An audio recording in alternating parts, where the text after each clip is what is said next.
लातूर महापालिकेच्या सर्वसाधारण बजेट सभेत गोंधळ, खरे स्थायी सभापती कोण असा सवाल. लातूर महानगरपालिकेच्या सभागृहात 2026 ते 27च्या सर्वसाधारण अर्थसंकल्पावर चर्चा सुरू असताना राजकीय वातावरण चांगलेच तापल्याचे पाहायला मिळाले.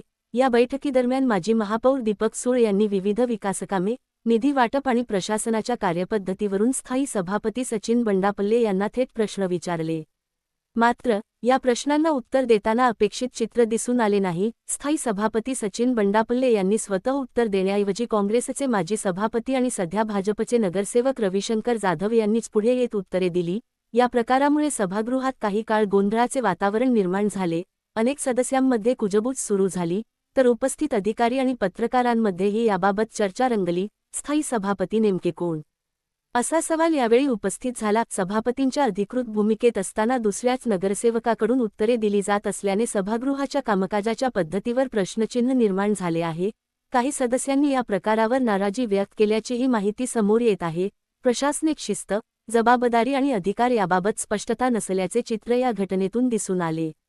एकूणच या बजेट बैठकीत घडलेल्या प्रकारामुळे राजकीय वर्तुळात चर्चा रंगली असून प्रशासनिक समन्वयावर पुन्हा एकदा प्रश्न उपस्थित झाले आहेत.